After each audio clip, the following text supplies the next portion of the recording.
81 కీర్తన మొదటి వచనం అందరం కలిసి చదువుకుంటాం.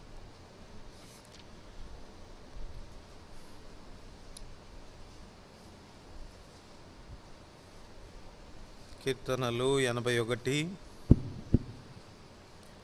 మొదటి వచనం అందరం కలిసి చదువుకుంటాం. మనకు బలమై ఉన్న దేవునికి ఆనందగానం చేయుడి, యాకోబు దేవుని బట్టి ఉత్సాహధ్వని చేయుడి. అలాగనే 54 కీర్తన మొదటి వచనం. కీర్తనలు 54 మొదటి వచనం. దేవా, నీ నామమును బట్టి నన్ను రక్షింపుము, నీ పరాక్రమమును బట్టి నాకు న్యాయం తీర్చుము. ప్రార్థన చేసుకుంటా. ప్రేమ కలిగిన పరలోకపు తండ్రి, పరిశుద్ధుడైన దేవా, యేసు ప్రభువారి శ్రేష్టమైన నామమున మీ పాదములు చెంచారు వనములు చెల్లిస్తూ ఉంటున్నాం. ఈ ఉదయకాలం మీ సన్నిధిలో శరీరాగులకి ఇచ్చిన ఆధిక్యతను బట్టి వనములు. మానవుని జ్ఞాపకం చేసుకోవడానికి వాడే పాటివాడు, నరపుత్రుని దర్శించుటకు వాడే పాటివాడు అయినా మహిమా ప్రభావములతో కిరీటం ధరింపచేశావు. మీ చేతి పనులన్నిటి మీద అధికారం ఇచ్చావు.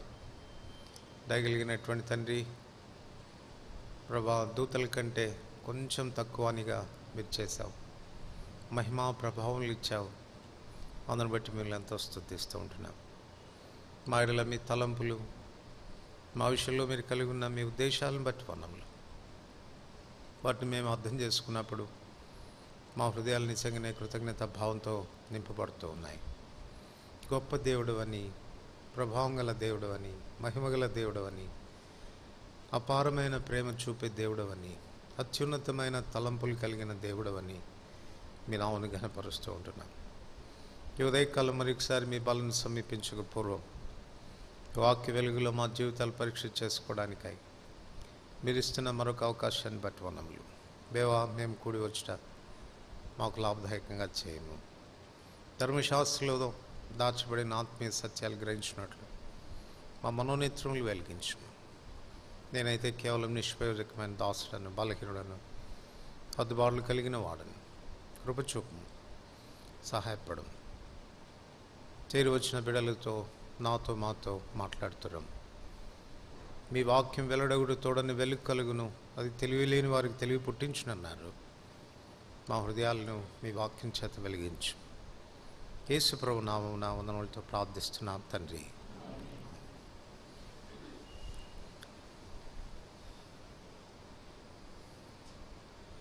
ఆరాధించుట అనంటే ప్రభువును ఘనపరచుట అని అర్థం. ప్రభువును ఘనపరిచేటువంటి హేతు ఏదైనా అది ప్రభువును ఆరాధించినట్లే. అలాగైతే ఆలస్యంగా రావడం ప్రభువును కనపరచడం కాదనుకుంటాను. మన అధికారులను కనపరుస్తాం. మనం ఆఫీస్కి ఆలస్యంగా పోము. స్కూల్స్ని గనపరుస్తాం, ఆలస్యంగా పోము. కానీ మందిరం అంటే మాత్రం ఎక్కడ లేని నిర్లక్ష్యమైన వైఖరి. ఇక్కడికి వచ్చి ప్రభువా, నేను నిన్ను గనపరుస్తున్నానంటే ఏమనుకోవాలి ఆయన చెప్పండి. వీరు పెదవులతో నన్ను గనపరచుదురు కానీ వారి హృదయం నాకు చాలా దూరంగా ఉంది అన్న మాట మన విషయంలో సరైనది కాదంటారా? కనుక జాగ్రత్త పడండి. మంచిది కాదది. తీరిగ్గా రావడము, గంట 2 గంటలు ఆలస్యంగా రావటం. ప్రభు దినం, ప్రభుని గనపరచాలి మనం. మనందరికంటే ఆయన ముందు వచ్చి మనం ఆలస్యంగా వస్తే ఎక్కడ 2-3 నా నామను కూడి ఉంటారు, వారి మధ్యలో నేను ఉంటానన్నాడు కదా. 2 చేరు వచ్చారంటే చాలా ఆయన వచ్చేస్తాడు. మరి మనం ఆలస్యంగా రావడం ధర్మమేనా? అది కనుక దయచేసి మనవి చేసి చెప్తున్నాను, మన ప్రవర్తన ద్వారా కూడా ఆయనను ఘనపరచాలి. మనం ఆయనను ఘనపరచువారం అనేది మన ప్రతి చర్య ద్వారా మనం నిరూపించాలి.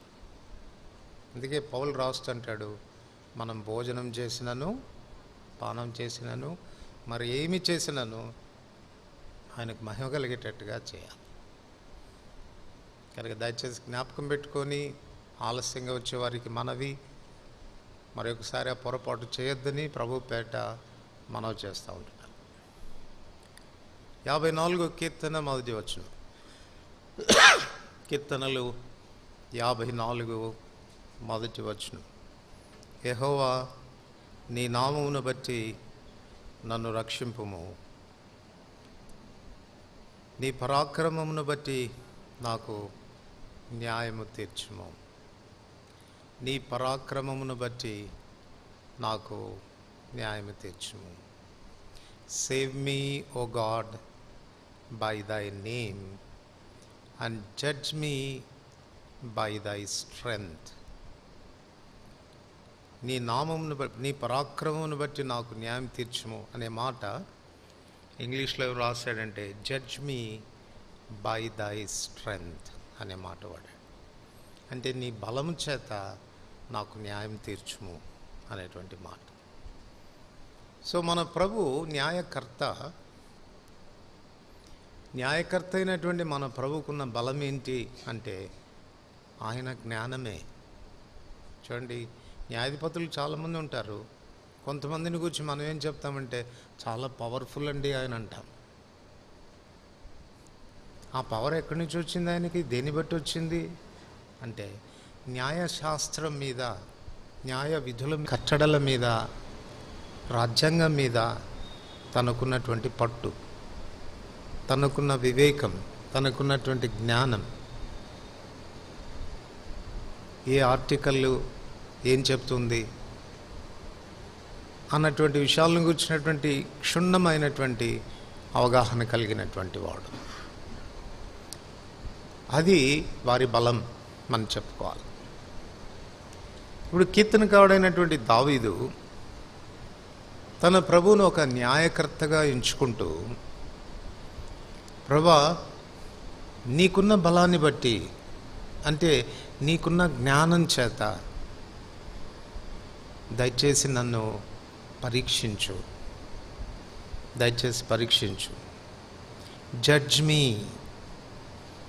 బై దై స్ట్రెంగ్త్, నీ బలం చేత నాకు తీర్పు తీర్చు అని అడుగుతున్నాడు.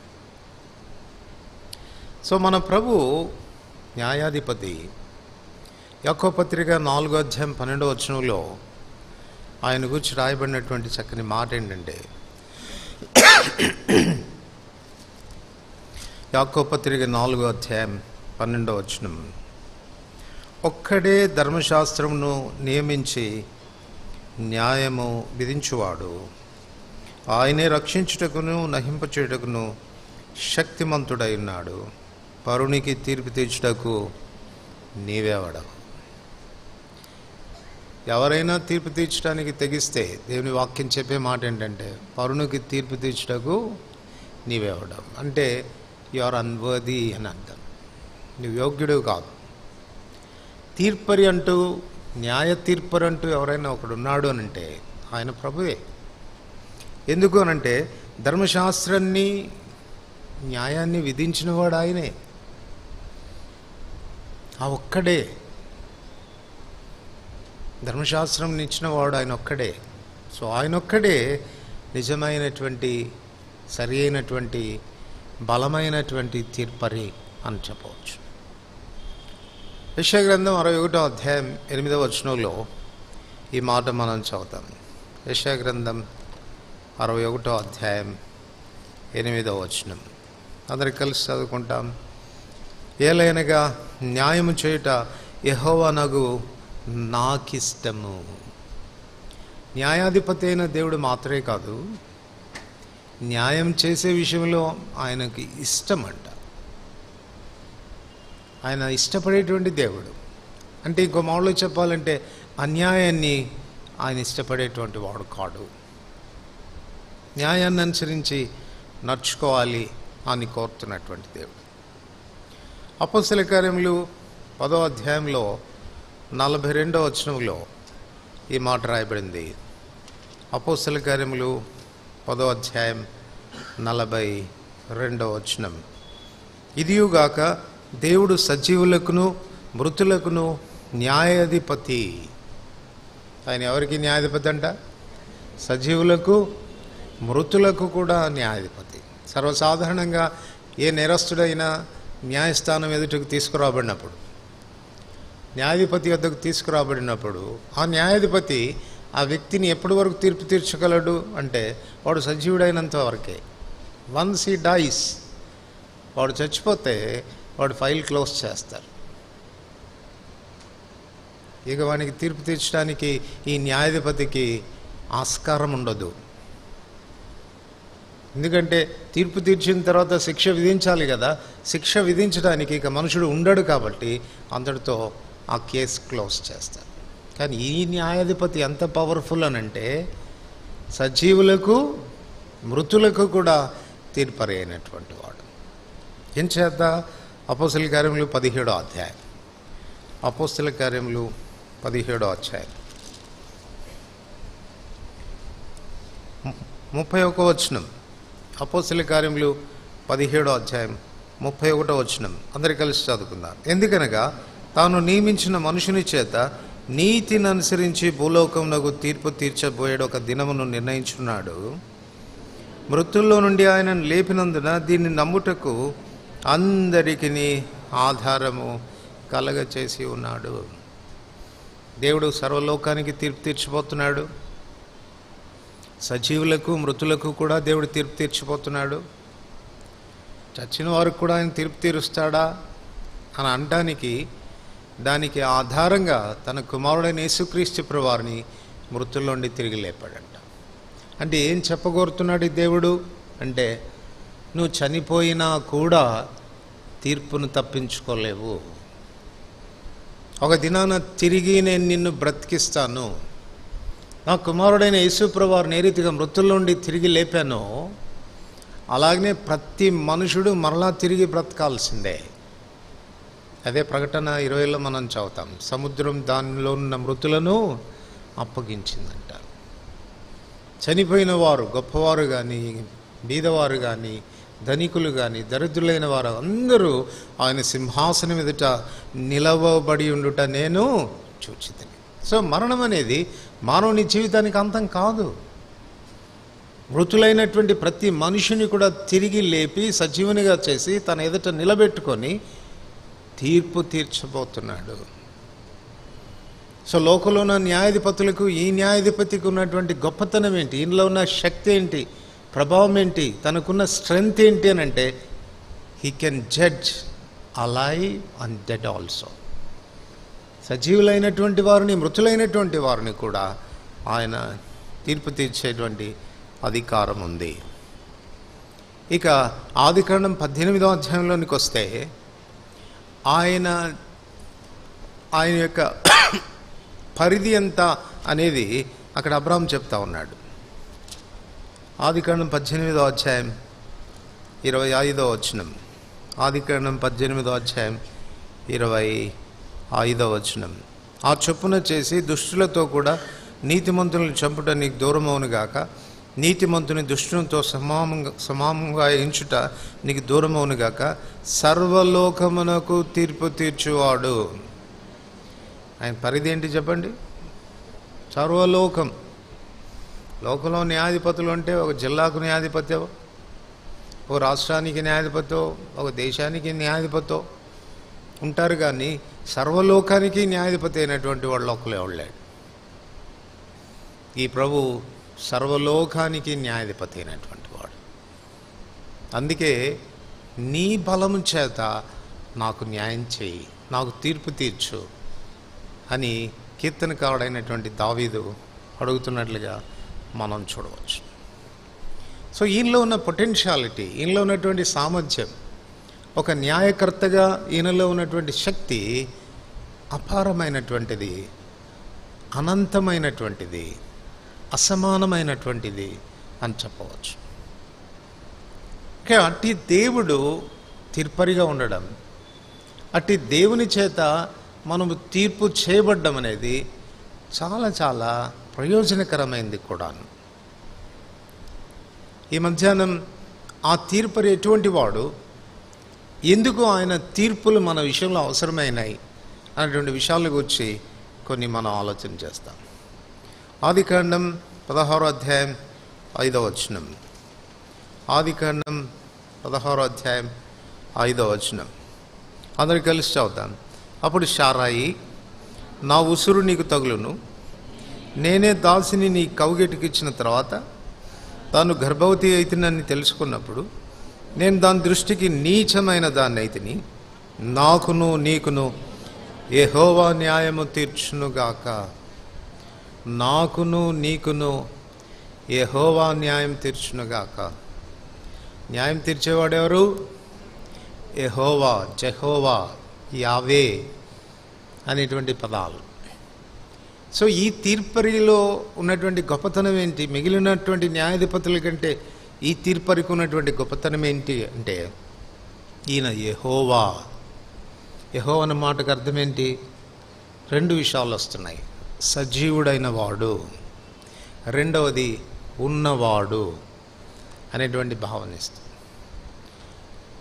ఈ దేవునిలో ఉన్నటువంటి గొప్పతనం ఏంటంటే, మనం ఎక్కడున్నా, ఏ దేశంలో ఉన్నా, ఏ ప్రాంతంలో ఉన్నా, ఏం చేస్తున్నా మనతో ఉండగలిగిన వాడు. లోకంలో ఉన్నటువంటి జడ్జెస్ మనతో ఉండలేరు కదా, మనం చేసేది వాళ్ళు చూడలేరు, కానీ వాళ్ళు తీర్పు తీర్చాలి.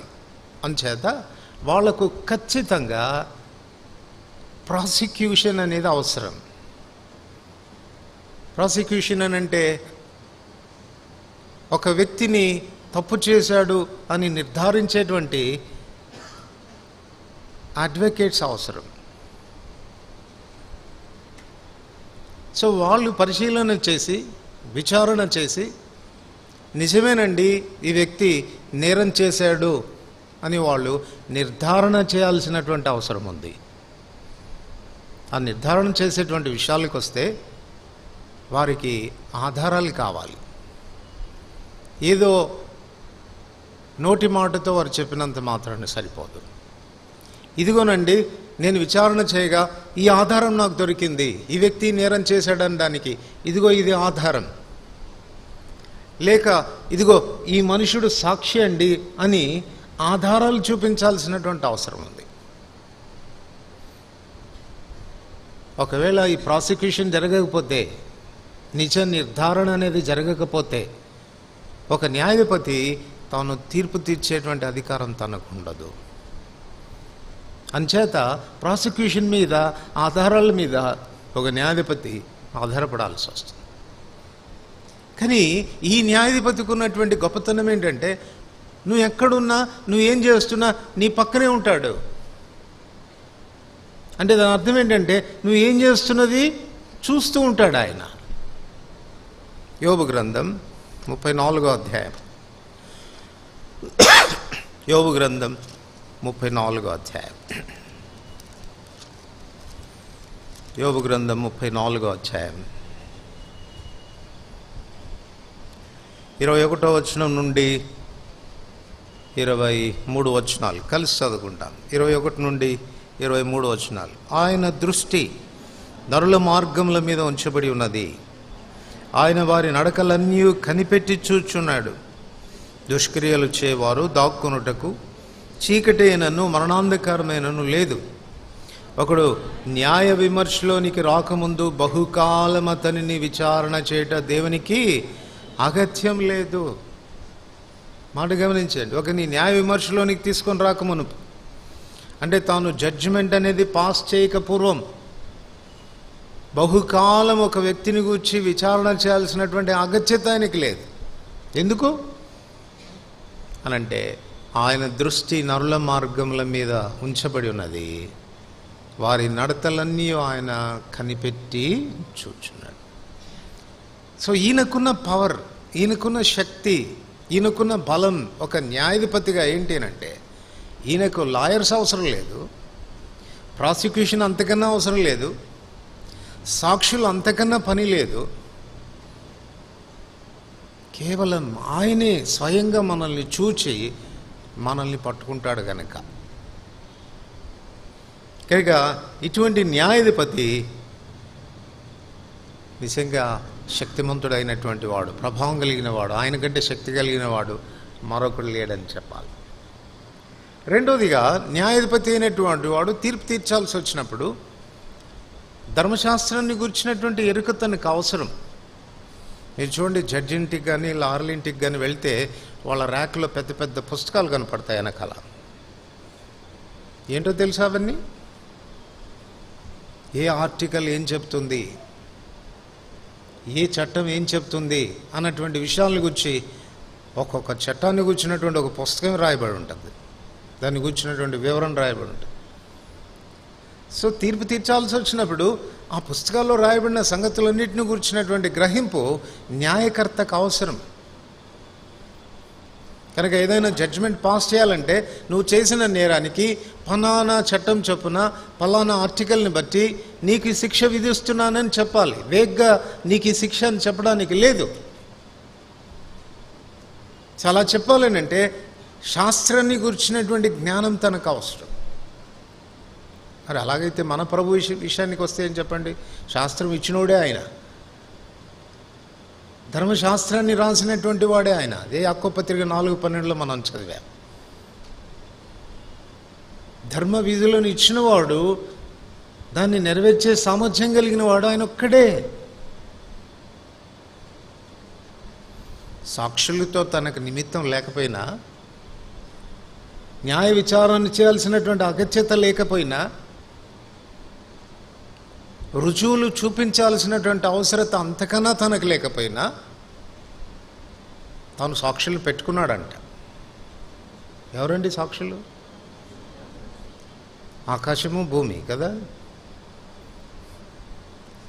యెషయా గ్రంథం 1:2 రాస్తాడు, ఆకాశం ఆలకించము, భూమి చెవియొగ్గుము, నేను పిల్లల్ని పెంచి గొప్పవారినిగా చేస్తే వారు నా మీద తిరుగుబడి ఉన్నారు. యోబు గ్రంథం 20వ అధ్యాయం, యోబు గ్రంథం 20వ అధ్యాయం 27వ వచనం. యోబు గ్రంథం 20వ అధ్యాయం 27వ వచనం. ఆకాశము వారి దోషమును బయలుపరచును, భూమి వారి మీదికి లేచు. ఆకాశం వారి దోషమును బయలుపరచును, భూమి వారి మీదికి. అంచేత ఒక మనుషుడు ఏదైనా తప్పు చేస్తున్నప్పుడు ఆకాశం లేని చోట, భూమి లేని చోట చేయాలి. మరి అలాంటి ప్లేస్ ఏదైనా ఉంటే ఎత్తుక్కోండి తప్పులు చేయడానికి. సో మనం చేసే ప్రతిదీ కూడా ఈ సైలెంట్గా ఉన్న ఈ భూమి, ఆకాశాలు రికార్డ్ చేస్తూ ఉన్నాయి, భద్రపరుస్తూ. మొదటి యోహాను పత్రిక 3వ అధ్యాయం 20వ వచనం ప్రకారంగా రెండవ సాక్షి ఎవరు అనంటే మన హృదయమే. అందుకే అక్కడ ఏం రాశాడంటే, మీ హృదయాలు ఏ ఏ విషయాలు యందు మీ మీద దోషారోపణ చేయను, ఆయా విషయాల యందు దేవుని ఎదుట మనల్ని మనము సమ్మతిపరచుకోవాలి. హృదయం అన్నిటికంటే మోసకరమైనది, అది ఘోరమైన వ్యాధి గలది, దాన్ని గ్రహించగలవాడేవాడు. ఈ హృదయం చాలా మోసయుక్తమైందండి. మన హృదయమే మనకు చాలా మోసం చేస్తుంది. ఎందుకంటే పాపం చేసేదానికి ప్రేరేపించేది మన హృదయమే. ఏం కాదులే, ఎవరు చూస్తున్నారులే, చెయ్యి, తప్పేం లేదు, అందరూ భక్తులే అంటావా, వాళ్ళు చేయడం లేదా, వీళ్ళు చేయడం లేదా, కమాన్ యూ డూ ఇట్ అని మనల్ని ప్రేరేపించేది అదే. తర్వాత మనల్ని చేసిన తర్వాత మళ్ళీ పోయి దేవుని దగ్గర అంటుంది, అంటే వీడు చేసాడండి ఎట్లా అని మనకు విరోధంగా చెప్తుందంట. అందుకే చాలా మోసకరమైంది అది. కనుక రెండవదిగా మన హృదయం మన మీద నేరారోపణ చేస్తుంది, సాక్ష్యం ఇస్తుంది. ప్రకటన గ్రంథం 20వ అధ్యాయంలో మనం చదువుతాము, ప్రతివాడు ఆయన సింహాసనం మీదట తీర్పుకై నిలబడినప్పుడు అక్కడ రాయబడినటువంటి మాట ఏంటంటే, అప్పుడు గ్రంథములు విప్పబడెను, వాటి యందు రాయబడిన ప్రకారము మృతులు తీర్పు నొందిరి. దీన్ని బట్టి ఏమర్థమవుతుంది చెప్పండి? పరలోకంలో గ్రంథం అనేది ఉంది. గ్రంథంలో మనం చేసేవన్నీ కూడా రికార్డ్ అవుతున్నాయి. ఆయన రాసి పెడుతున్నాడు. అంచేత ఉన్నవాడైనా సజీవుడైనా మన చర్యలన్నింటినీ గమనించేటువంటి న్యాయ తీర్పరి అయినటువంటి దేవుని చేతిలో నుండి మనం తప్పించుకోవటం చాలా కష్టమైనటువంటి మాట. శారా కోపం వచ్చినప్పుడు అంటుంది, నీకు నాకు న్యాయం తీర్చునుగాక. ఎవరు? యెహోవా, సజీవుడైన వాడు, చూస్తున్నవాడు. ఆ హాగరు ఎటు పడితే అటు ప్రవర్తిస్తుంటే మౌనంగా ఉంటున్నావేమో, జాగ్రత్త, నీకు నాకు న్యాయం తీర్చునుగా. నా ఉసురు నీకు తగలకుండా పోతుంది అనుకుంటున్నావా అని బెదిరిస్తూ ఉంది అబ్రహాం. కానీ గుర్తుపెట్టుకోవాల్సినటువంటి విషయం ఏంటంటే, సామర్థ్యం కలిగినటువంటి న్యాయాధిపతి మన దేవుడు. ఏదో ఆయనను బోల్తా కొట్టించేద్దాంలే, ఆయనకు ధర్మశాస్త్రాన్ని గురించిన పట్టు అంత లేదు కదా. ఈ దినాల్లో ప్రతి చట్టానికి లొసుగులు ఉంటాయి కదా. ఈ లాయర్లంతా చేసే పని ఏంటంటే అసలు లొసుగుల్ని పట్టుకుంటారు. ఆ లొసుగుల్ని పట్టుకొని ఫైట్ చేసి దోషిని నిర్దోషిగా నిరూపించడానికి ప్రయత్నం చేస్తారు. అట్లా ఏ లొసుగులు ఆయన ధర్మశాస్త్రంలో లేవు తప్పించుకోవడానికి. ఆయన ఎరగని శాస్త్రం అంటే ఏది లేదు. కనుక ఆయన చెంతగా మనం వచ్చినప్పుడు నిజ నిర్ధారణ అనేది యథార్థంగా జరుగుతుంది. ఇప్పుడు దావీదు అంటున్నాడు, యెహోవా, నీ సామర్థ్యం, నీ బలం నాకు తెలుసు, శాస్త్రం మీద నీకెంత పట్టుందో నాకు తెలుసు, నువ్వు ఎంత యథార్థవంతుడో నాకు తెలుసు, ఎంత నీతిగల న్యాయాధిపతివో నాకు తెలుసు, వాస్తవాలు ఎంతగా క్షుణ్ణంగా ఎరిగినవాడో నాకు తెలుసు. సో యూ జడ్జ్ మీ, నీవు నన్ను తీర్పు తీర్చు. నేను నీతిమంతుడిగా ఉండాలంటే, నేను యథార్థంగా ఉండాలంటే, నేను సరైన వ్యక్తిని నిర్ధారించబడాలంటే మనుషులు ఇచ్చే సర్టిఫికేట్ కాదయ్యా, నువ్వు నాకు నిర్ధారణ చేయాలి, నీవు నన్ను తీర్పు తీర్చాలి. దీన్ని బట్టి దావీదు ఏం కోరుకుంటున్నాడంటే, తన జీవితంలో దేవుని ఎదుట నిలవదగినటువంటి స్థితిని కోరుకుంటున్నాడు. 131 కీర్తనలు మనం చదువుతాం కదా, ప్రభా దోషములను నీవు కనిపెట్టి చూచిన ఎడల ప్రభా ఎవడు నీ ఎదుట నిలవగలడు. సర్చ్ మీ, నన్ను పరీక్షించు. Judge me with thy strength, నీ బలం చేత నాకు తీర్పు తీర్చు.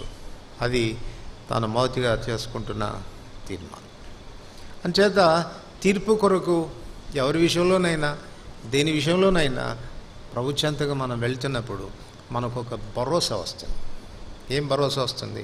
మనుషులు మనల్ని సరిగా తీర్పు తీర్చకపోవచ్చు, మనుషులు మనకు న్యాయం చేయలేకపోవచ్చు, కానీ ఈ దేవుడి చెంత ఒకవేళ నువ్వు కేసు అప్పగిస్తే, ప్రభువా నీవు తీర్పు తీర్చేయా, నేను ఎవరి దగ్గరికి వెళ్ళను, ఇదిగో నాకు ఫలానా విషయంలో అన్యాయం జరుగుతుంది, నీ చేతిలో పెడుతున్నానని అప్పగించగలిగితే నిశ్చయంగా నీకు విజయాన్ని ఆయన ప్రసాదించేటువంటి దేవుడుగా ఉంటాడు.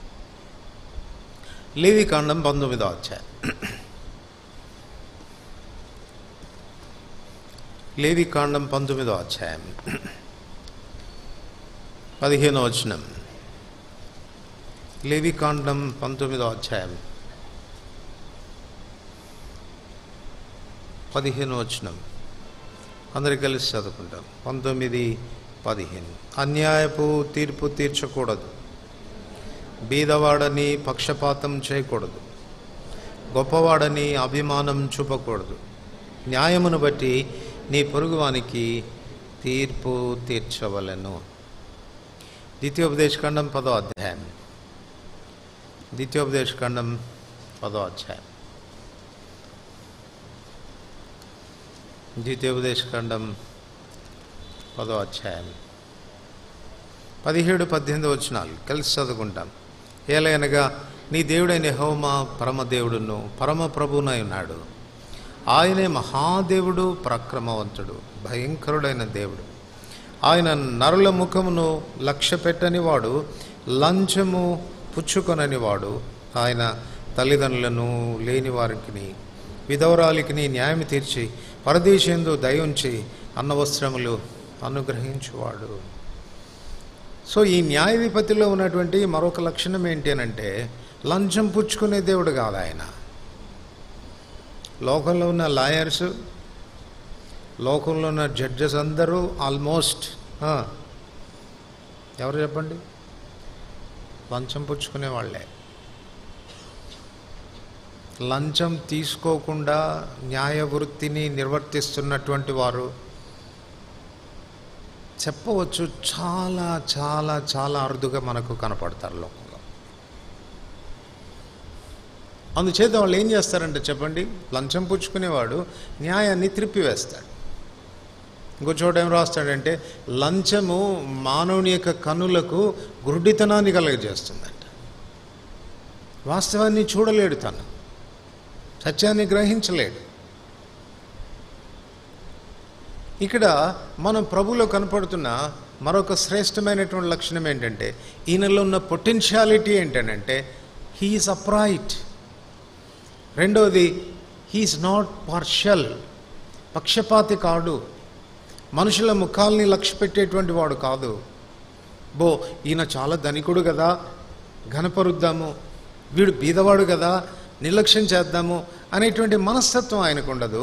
పక్షపాతం లేనటువంటి ధోరణి ఆయనకు ఉంటుంది.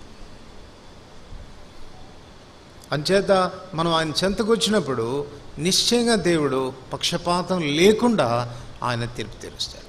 మన ప్రతివాది వాడు ఎంత గొప్పవాడైనా కావచ్చు, మన ప్రతివాదికి ఎంత పరపతైనా ఉండవచ్చు, మన ప్రతివాది వాడు ఎంత బలిష్ఠుడైనా కావచ్చు. ఒకవేళ మనం మన ప్రభువును ఆశ్రయించగలిగితే, నీతిగల న్యాయాధిపతి అయినటువంటి ప్రభువును ఆశ్రయించగలిగితే, నిశ్చయంగా ప్రభు ఏం చేస్తాడు చెప్పండి, ఆయన పక్షపాతం చూపకుండా మన పక్షంగా ఆయన నిలబడి న్యాయాన్ని తీర్పు తీర్చేటువంటి దేవుడుగా ఆయన ఉంటాడు. సమూయేలు మొదటి గ్రంథం 8వ అధ్యాయం. సమూయేలు మొదటి గ్రంథం 8వ అధ్యాయం మొదటి 3 వచనాలు కలిసి చదువుకుంటాం. సమూయేలు మొదటి గ్రంథం 8వ అధ్యాయం మొదటి 3 వచనాలు కలిసి చదువుకుంటాం. సమూయేలు వృద్ధుడైనప్పుడు తన కుమారులను ఇశ్రాయేళ్ల మీద న్యాయాధిపతులుగా నియమించును. అతని జ్యేష్ఠ కుమారుని పేరు యోవేలు, రెండవ వాని పేరు అబియా. వీరు బెర్షెబాలో న్యాయాధిపతులుగా ఉండ్రి. అతని కుమారులు అతని ప్రవర్తనను అనుసరింపక ధనాపేక్షులై లంచములు పుచ్చుకొని న్యాయమును త్రిప్పివేయగా. దేవుడు వాస్తవానికి న్యాయకర్త. అయితే దేవుడు ఏం చేస్తున్నాడు అనంటే, తన ధర్మాన్ని నిర్వర్తించే దాని కొరకు కొంతమంది వ్యక్తులను వాళ్ళని అపాయింట్ చేస్తూ ఉన్నాడు. He delegates his authority.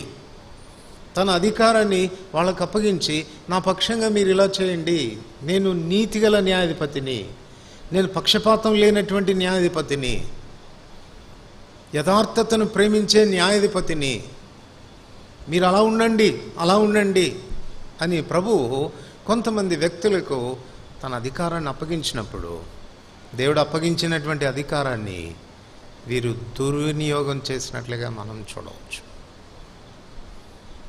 మనం అనుకోవచ్చు, మనమేం న్యాయాధిపతులం కాదు కదండి అని. కొరింథీయులకు రాస్తూ అపోస్తలుడైన పౌలు ద్వారా మనకి ఏమని హెచ్చరిక చేస్తాడంటే, మీరు లోకమునకు తీర్పు తీర్చబోతూ ఉన్నారు. అందుచేత చిన్న చిన్న కేసులు కూడా అప్పుడప్పుడు నేను మీకు అప్పగిస్తాను. ఎక్కడ? దేవుని సంఘంలోనే వస్తాయి.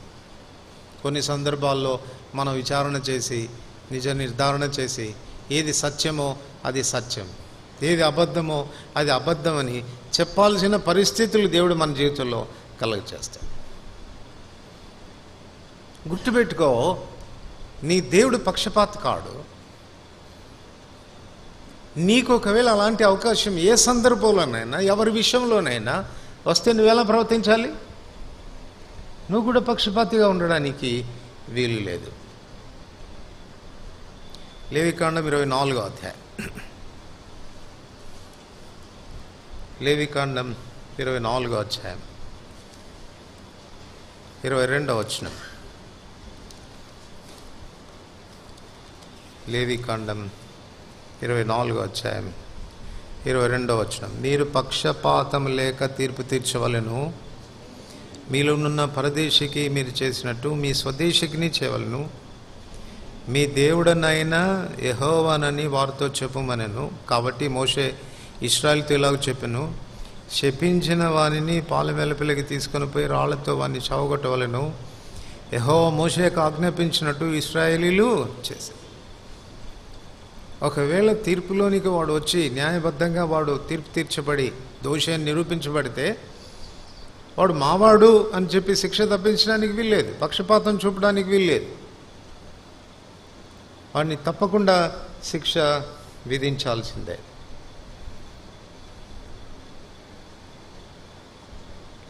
సామెతల గ్రంథం 24వ అధ్యాయం. సామెతల గ్రంథం 24వ అధ్యాయం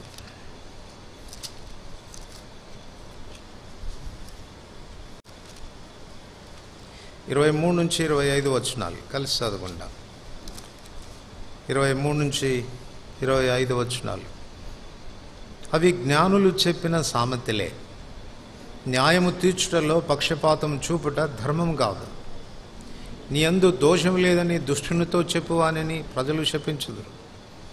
జనులు అట్టి వాని యందు అసహ్యపడుదురు. న్యాయముగా తీర్పు తీర్చు వారికి మేలు కలుగును, క్షేమకరమైన దీవెన అట్టివారి మీదికి వచ్చును. పక్షపాతముతో తీర్పు తీర్చకూడదంట. నీ యందు దోషం లేదని ఎవరితో చెప్పకూడదు? దుష్టునితో చెప్పు. ఎందుకు చెప్తాం కొన్నిసార్లు మన పక్షపాత ధోరణి అడ్డం వస్తూ ఉంటుంది. మావాడండి, ఎంతైనా మావాడు కదా, కొంచెం సేవ్ చేయాలి, కొంచెం వాడి పక్షంగా మాట్లాడాలి, శిక్ష తప్పేటట్టుగా చూడాలి. ఇది సరైనటువంటి ధోరణి కాదు. సో మీ మాట అవునంటే అవును, కాదంటే కాదన్నట్టుగా ఉండాలి. మన ప్రభు అట్టివాడు, పక్షపాత ధోరణి లేనటువంటి వాడు, మనుషుల ముఖాల్ని లక్ష్య పెట్టేటువంటి వాడు కాదు. ధనికులకు ఒకలాగా, దరిద్రులకు మరొకలాగా, నావారు అనుకుంటే ఒకలాగా, నావారు కానివారు అని అనుకుంటే ఒకలాగా ప్రవర్తించేటువంటి దేవుడు కాదు ఆయన. దేవుడు ఏం కోరుకుంటాడంటే, నేను ఎట్టివాడినో భూమి మీద మీరు అట్టివారై ఉండాలి. మొదటిగా నీతిగల న్యాయాధిపతి అయినా, రెండవది పక్షపాతం లేనటువంటి న్యాయాధిపతి. సామెతలు 28వ అధ్యాయం 21వ వచనం. సామెతలు 28వ అధ్యాయం 21వ వచనం. 28, 21 కలిసి చదువుతాం. పక్షపాతం చూపుట మంచిది కాదు, రొట్టె ముఖ కొరకు ఒకడు దోషం చేయను. చాలు. పక్షపాతము చూపుట ఒక వ్యక్తికి ధర్మము కాదు. 1 తిమోతి 5వ అధ్యాయం 19 నుండి 1 తిమోతి 5వ అధ్యాయం 19 నుండి 21 వచనాల వరకు. 19 నుండి 2-3 సాక్షులుంటేనే కానీ పెద్ద మీద దోషారోపణ అంగీకరింపకము. ఇతరులు భయపడి నిమిత్తం పాపం చేయవారిని అందరి ఎదుట గద్దింపము.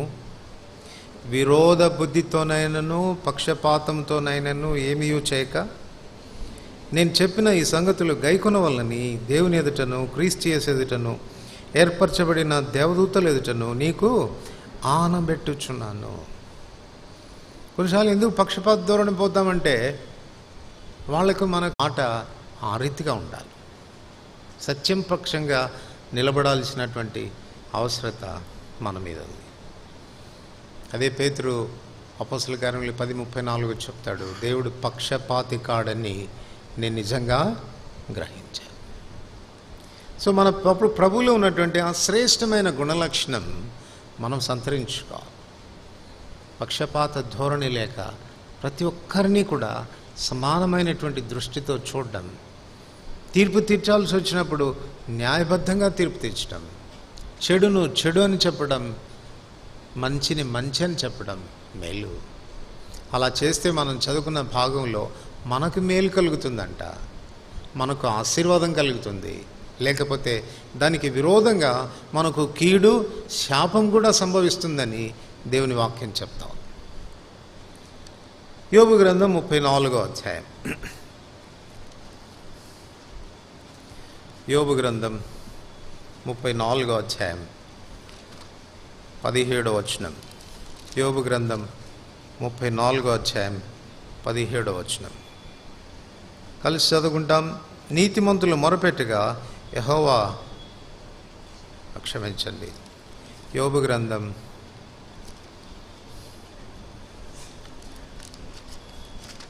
34వ అధ్యాయం 17వ వచనం చదవండి. న్యాయమును ద్వేషించువాడు లోకం నేలిన, న్యాయ సంపన్నుడైన వాని మీద నేరము మోపుదువా. న్యాయ సంపన్నుడైన వాడు, ఇక్కడ మన ప్రభుని గురించి చెప్పిన మాట ఏంటంటే, he is rich in just. Shall even he that hateth right govern, and wilt thou condemn him that is most just. Most just అంటే సూపర్లేటివ్ డిగ్రీ కదా మోస్ట్ అనేది. అని అంటే దాని అర్థం ఏంటి అంటే, ఆయన కంటే న్యాయవంతుడైనటువంటి వాడు ఇంకెవరు లేరు, న్యాయ సంపన్నుడైనటువంటి వాడు అని. న్యాయ సంపన్నుడైనటువంటి, ఓ మామూలుగా చెప్పాలంటే న్యాయ సంపన్నుడు అని అంటే అధికమైనటువంటి జ్ఞానం కలిగినటువంటి వాడు. నేను ఇంతకు మునిపే చెప్పాను, కొంతమంది లాయర్స్ ఉంటారు, సాధారణమైన లాయర్స్, కొంతమంది జడ్జెస్ ఉంటారు, సాధారణమైన జడ్జెస్. కానీ కొంతమంది జడ్జెస్ ఉంటారు, వాళ్ళు చాలా పవర్ఫుల్గా ఉంటారు. వాళ్ళకి మనం కట్టాల్సిన ఫీజు కూడా చాలా ఎక్కువగా కట్టాల్సి వస్తుంది. వాళ్ళు కేవలం కోర్టుకు వచ్చి ఒక్క 10 నిమిషాలు మాట్లాడినందుకే కొన్ని లక్షలు పే చేయాల్సి వస్తుంది వాళ్ళకి. కారణం ఏంటో తెలుసా? వాళ్ళకున్న జ్ఞానం. వాళ్ళకున్న జ్ఞానం చొప్పున వాళ్ళు వాదిస్తారు. వాళ్ళు మాట్లాడే ఆ కొన్ని మాటలే నిన్ను విజయవంతునిగా నిలబెడతాయి. అందుచేత వాళ్ళని చాలా పవర్ఫుల్ అంటాం. ఇక అలాగైతే మన ప్రభు చాలా అందరికంటే పవర్ఫుల్, మోస్ట్ జస్ట్, న్యాయ సంపన్నుడైనటువంటి వాడు. హీఈస్ రిచ్ ఇన్ జస్ట్ అని చెప్పవచ్చు. అందుకే కదండి మొదటి రాజుల గ్రంథం 3వ అధ్యాయం 9వ వచనంలో సొలొమోను బాలుడైండగా ప్రభు తనకు ప్రత్యక్షమై నీకు ఏం కావాలో కోరుకో అన్నప్పుడు సొలొమోను కోరుకున్నదేంటి? ఇంత గొప్పదైన ఈ జనమునకు న్యాయం తీర్చగలవాడేవాడు. కాబట్టి నేను మంచి చెడ్డలను వివేచించి నీ జనులకు న్యాయం తీర్చినట్లు నీ దేవుడనైన నీ దాసుడనైన నాకు వివేకం గల హృదయం దయచేయి అని ప్రార్థన చేశాను. సో న్యాయకర్త అయినటువంటి మన ప్రభు, ఆయన కంటే జ్ఞాన సంపన్నుడు ఇంకెవరు లేరు. ఆయన కంటే జ్ఞాన సంపన్నుడు ఇంకెవరు లేరు. యెషయా గ్రంథం 30వ అధ్యాయం. యెషయా గ్రంథం 30వ అధ్యాయం 18వ వచనం. యెషయా గ్రంథం 30వ అధ్యాయం 18వ వచనం. అందరికీ కలిసి అవుదాం. కావున మీ యందు దయ చూపవలనని యెహోవా ఆలస్యం చేయుచున్నాడు, మిమ్మల్ని కరుణింపవలనని ఆయన నిలబడి ఉన్నాడు. యెహోవా న్యాయం తీర్చు దేవుడు, ఆయన నిమిత్తం కనిపెట్టుకున్న వారందరూ ధన్యులు. యెహోవా న్యాయం తీర్చు దేవుడు, ఆయన కొరకు కనిపెట్టుకున్న వారందరూ ధన్యులు. పై వచనంలో ఏం రాశాడంటే, మీ యందు దయ చూపవలనని, మిమ్మును కరుణింపవలనని ఆయన ఆలోచిస్తూ ఉన్నాడు. ఆయనకు ఒక ఉద్దేశం ఉంది, ఆయనకు ఒక తలంపు ఉంది, మిమ్మల్ని కరుణించాలని, మీ యందు దయ చూపాలని ఆయన ఆలోచిస్తూ ఉన్నాడు. దాన్ని అనుసరించి ఆయన న్యాయం తీరుస్తాడు. అంటే దాని అర్థం ఏంటంటే, ఆయన ఆలోచనల్లో జ్ఞానం ఉంది. ఒకవేళ నువ్వు ఆయన ఆలోచనల కొరకు కనిపెట్టుకుని ఉంటే నువ్వు ధన్యుడు అవుతావు. చూడండి, ఈ దినాల్లో ఒక మాట నేను తరచుగా వింటూ ఉంటాను. ఈ స్థలాలు కొనేటువంటి విషయాలకు వస్తే, అన్న లీగల్ ఒపీనియన్ తీసుకుంటే బాగుంటుంది. లీగల్ ఒపీనియన్ దేనికి? చూడండి, ఒక స్థలం మనం కొనాల్సి వచ్చినప్పుడు ఎన్నో లిటిగేషన్స్ ఉంటాయి. అది ఇంతకు మునుపు ఎవడో కొనుక్కొని ఉంటాడు, లేక మార్టిగేజ్ అయి ఉంటుంది, లేకపోతే ఇంకేదో లిటిగేషన్స్లో ఉంటాయి. తర్వాత అది 4-5 మీద ఉన్నటువంటి ఆస్తిని ఒక్కడే అమ్మేసుకొని ఉంటాడు. మిగిలిన వాళ్ళు దాని మీద మళ్ళా వారు వివాదాన్ని రేపేదానికి ఆస్కారాలు ఉంటాయి. ఇలాంటి ఎన్నో విషయాలు ఉంటాయి. ఒక్క స్థలం మీదనే కొన్నిసార్లు 2-3 సార్లు రిజిస్ట్రేషన్లు అయిపోయి ఉంటాయి. సో ఇలాంటివన్నీ లేవు అని నిజ నిర్ధారణ చేసేవాడు ఎవరు? న్యాయాధిపతి, అడ్వకేట్. అందువలన లాయర్ అడ్వైస్ తీసుకుందాము అని అంటారు. మరి ఒకవేళ అది వాస్తవమైతే, అంటే దాని అర్థం ఏంటంటే, వాళ్ళు కన్నా పర్వాలేదండి, దీనిలో ఏం లోపం లేదండి, కమాన్ యూ ప్రొసీడ్ అని అంటే మనం నిర్భీతిగా మనం దాని విషయంలో ప్రొసీడ్ కావచ్చు. లేదు అని అంటే భవిష్యత్తులో నష్టపోయే ఆస్కారం ఉంది. మనకున్న కొద్దిపాటి జ్ఞానంతో ఆలోచన చేసి బాగుందిలే, ఏం పర్వాలేదులే అని ఒకవేళ మనం దాన్ని పర్చేస్ చేసిన తర్వాత దానివల్ల వచ్చేటువంటి కష్టాలని మనం ఎదుర్కోవాల్సి ఉంది. ఇక్కడ ప్రభు అంటున్నాడు, నేను ఆ న్యాయవాదిని, నేను విషయంలో ఆలోచన చేస్తున్నాను, మీకు మేలు చేయాలనుకుంటున్నాను, మిమ్మల్ని కరుణించాలనుకుంటున్నాను, కనిపెట్టుకో, వెయిట్ చేయి, నేను చేసే ఆలోచనలు నీకు చాలా ప్రయోజనంగా ఉంటాయి, ఆశీర్వాదంగా ఉంటాయి అని ప్రభు చెప్తున్నాడు. అంచేత ఒక మాటలో చెప్పుకోవాలంటే, he is the best counsellor అని చెప్పి, శ్రేష్టమైనటువంటి ఆలోచనకర్త. మనం ఏదైనా చేయాల్సి వచ్చినప్పుడు, దేని పనికైనా మనం పూనుకుంటున్నప్పుడు, కౌన్సిల్ కొరకు మనం ఆయన దగ్గరికి వెళితే మన కార్యాలు స్థిరపరచబడతాయి. యెషయా గ్రంథం 1వ అధ్యాయం. యెషయా గ్రంథం 1వ అధ్యాయం. యెషయా గ్రంథం 1వ అధ్యాయం 26వ వచనం అందరికి కలిసి చదువుకుంటాం. యెషయా 1వ అధ్యాయం 26వ వచనం. మొదట ఉండినట్లు నీకు న్యాయాధిపతులను మరలా ఇచ్చేదను, ఆదిలో ఉండినట్లు నీకు ఆలోచనకర్తలను మరలా నియమించదను. అప్పుడు నీతిగల పట్టణమనియు నమ్మకమైన నగరమనియు నీకు పేరు పెట్టబడను. ఇశ్రాయేలు తమ అవిధేయతను బట్టి వారు చెదిరిపోయిన తర్వాత వారిని తిరిగి ప్రభు తన కృపచేత వారిని సమకూర్చినటువంటి సందర్భంలో మరలా వాళ్ళు ఒక రాజ్యంగా ఎస్టాబ్లిష్ కావడానికి, స్థిరపరచబడడానికి ప్రభు వారికి చెప్తా ఉన్నాడు, మొదట్లో మీకు ఉండేవాళ్ళు కదా న్యాయాధిపతులు, ఆ ఆలోచనకర్తలు ఉండేవాళ్ళు కదా, అట్లాంటి వాళ్ళని మళ్ళా నేను ఇస్తాను. అప్పుడు మీరేమవుతారంటే నీతిగల పట్టణంగా, నమ్మకమైనటువంటి నగరంగా ఎస్టాబ్లిష్ అవుతారు, మీరు స్థిరపరచబడతారు. సో ఈ న్యాయాధిపతులు, ఆలోచనకర్తలు, వాళ్ళ కౌన్సిల్ తీసుకోవడం అనేది మనకు చాలా చాలా శ్రేయస్కరమైంది. ఒకవేళ అది వాస్తవమైతే మన ప్రభువు జ్ఞాన సంపన్నుడైనటువంటి వాడు. He is rich in just. ఆయన కంటే జ్ఞానవంతుడైనటువంటి న్యాయకర్త ఎవరు లేరు. ఆయన మన ఆలోచనకర్త అయితే, ఆయన దగ్గర మన ఆలోచనలు తీసుకోగలిగితే మరి ఎంత ఎక్కువగా మనం స్థిరపడతాం అని చెప్పవచ్చు. సామెతల గ్రంథం 2వ అధ్యాయం. సామెతల గ్రంథం 2వ అధ్యాయం.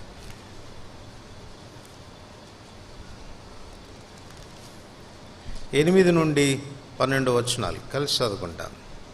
సామెతల గ్రంథం 2వ అధ్యాయం 8 నుండి 12 వచనాలు. న్యాయము తప్పిపోకుండా ఆయన కనిపెట్టును, తన భక్తుల ప్రవర్తనను ఆయన కాచును. అప్పుడు నీతి న్యాయములను, యథార్థతను, ప్రతి సన్మార్గమును నీవు తెలుసుకుందు. జ్ఞానము నీ హృదయమును చొచ్చును, తెలివి నీకు మనోహరంగా ఉండును, బుద్ధి నిన్ను కాపాడును, వివేచన నీకు కావలి. అది దుష్టుల మార్గం నుండి, మూర్ఖంగా మాట్లాడు వారి చేతిలో నుండి నిన్ను రక్షించు. అట్టివారు చీకటి త్రోవల్లో నడవాలని యథార్థ మార్గములను విడిచిపెట్టెదరు. చాలండి. న్యాయము తప్పిపోకుండా ఆయన కనిపెట్టును, తన భక్తుల ప్రవర్తనను ఆయన కాచును. ఒకవేళ ఆయన మన కౌన్సిలర్ అయితే, న్యాయకర్త అయినటువంటి దేవుడు మనకు కౌన్సిలర్ అయితే, ఏం చేస్తాడంటే ఆయన న్యాయము తప్పిపోకుండా ఆయన కనిపెడతాడు. దేవుని బిడ్డలమైనటువంటి మనం నీతి న్యాయములను అనుసరించి నడుచుకోవాలి. ఒకవేళ ఆయన మన కౌన్సిలర్ అయితే మనలో ఉండాల్సిన న్యాయం అనేది తప్పిపోకుండా కాస్తాడంట. తద్వారా ఏమవుతుందండి? 9వ వచనం, అప్పుడు నీతి న్యాయములను యథార్థతను ప్రతి సన్మార్గమును నీవు తెలుసుకొందువు. అసలు నీతి అంటే ఏంటి, న్యాయం అంటే ఏంటి, సన్మార్గం ఏది, దుర్మార్గం ఏది అన్నటువంటి విచక్షణ నీకు కలుగుతుంది. అప్పుడేమవుతుందంట? 10వ వచనం, జ్ఞానం నీ హృదయమున చొచ్చును, తెలివి నీకు మనోహరంగా ఉండును, బుద్ధి నిన్ను కాపాడును, వివేచన నీకు కావలికాయను, అది దుష్టుల మార్గం నుండి మూర్ఖంగా మాట్లాడు వారి చేతిలోండి నిన్ను రక్షించు. ఈ వచనాలన్నిటి యొక్క జిస్ట్ ఏమని చెప్పుకోవచ్చు మనం అంటే, మన ప్రవర్తన, మన కాండక్ట్ అనేది మనకు సరిగా ఏర్పడుతుంది. ఒక నీతిమంతుని యొక్క ప్రవర్తన సరైనటువంటి ప్రవర్తన, కాండక్ట్ సరైనదిగా ఉండాలి అని అంటే మన ప్రభు, న్యాయాధిపతి అయిన న్యాయకర్త అయినటువంటి ప్రభు మనకు ఆలోచనకర్తగా ఉండాలి. ఆయన ఏం చెప్తాడో దాని ప్రకారంగా నువ్వు నడుచుకుంటే నీ అంత జ్ఞానవంతుడు ఇంకోడు ఉండడు. నీకు వచ్చేటువంటి వివేచన ఇంకొకడికి రాదు. నీకు డిసైన్మెంట్ వస్తుంది, ఏది సరైన మార్గం, ఏది సరైనది కాదు, నేను ఎలా నడుచుకోవాలి, నేను ఎవరితో ఉండాలి, ఎవరితో ఉండకూడదు, నా స్నేహం ఎవరితో ఉండాలి, నా స్నేహం ఎవరితో కూడా ఉండకూడదు అనేటువంటి విషయాల్లో మనకి విచక్షణ జ్ఞానం వస్తుంది, వివేకం వస్తుంది. నేను చాలాసార్లు చెప్తాను, మరి ఒకసారి చెప్తున్నాను మీకు, బుద్ధి కలుగుటకై దేవుని ఇంటికి వచ్చే వారందరూ దూతలు అనుకోవడం అపార్థం. విశ్వాసులైనటువంటి వారందరూ కూడా వారితో మనం స్నేహించవచ్చు అని అనుకోవడం కూడా చాలా పొరపాటు. విశ్వాసంలో సైతం అజ్ఞానంగా ప్రవర్తించేవాడు, అనగా దేవుని తమకు న్యాయకర్తగా, ఆలోచనకర్తగా చేసుకోకుండా ఉండేటువంటి వాళ్ళు చాలామంది ఉంటారు. వారిని బైబిల్ పరిభాషలో ఏమని చెప్పవచ్చు అంటే శరీర సంబంధులు అంటారు.